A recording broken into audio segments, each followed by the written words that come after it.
Welcome to the Self-Help Workshop with John Farr. Episode 5. Creating with a Blank Slate.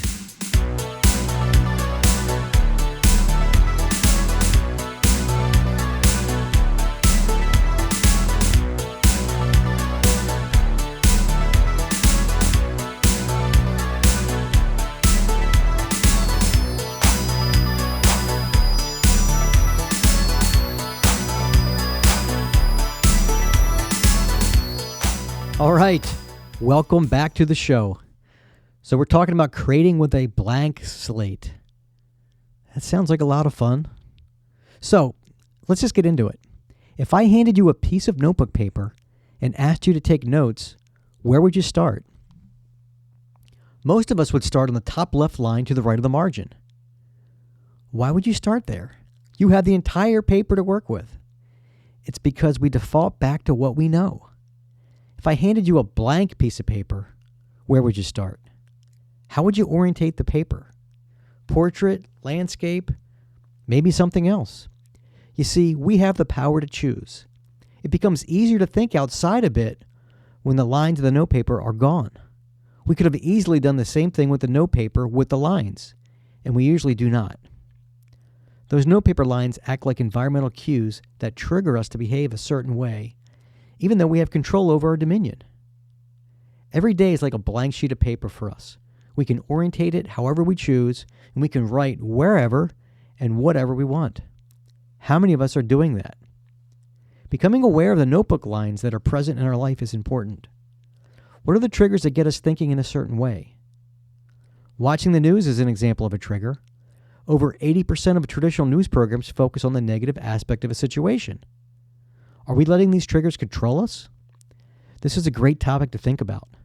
How much of our daily life are we doing from creation versus environmental triggers? A whole subject of biology called epigenetics is spun out over our environment versus our biology.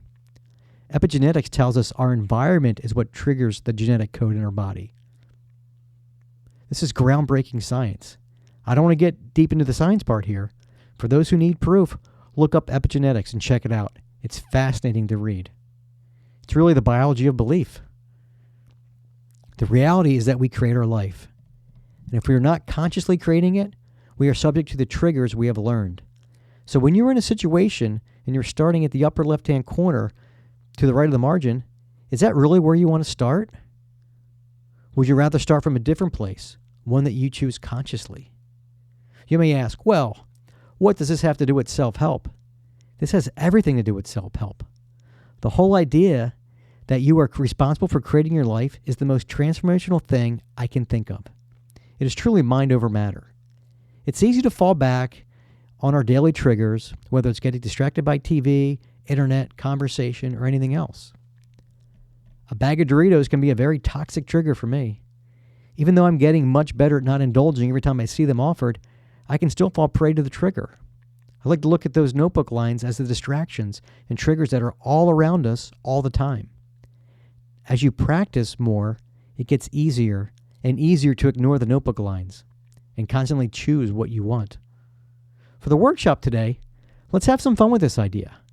Find something that you typically do without thinking and turn it around. It might be something as simple as actually taking out a piece of paper and ignoring the lines. Maybe using colored markers instead of your usual black ink. Park in a different parking place. Go get a cup of coffee at a new place. Anything. Drive a different way to work.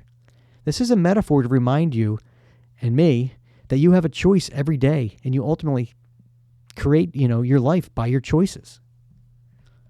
I'll share one thing I've been working on is changing the word but that I would use in a sentence to and. Now this is a work in progress.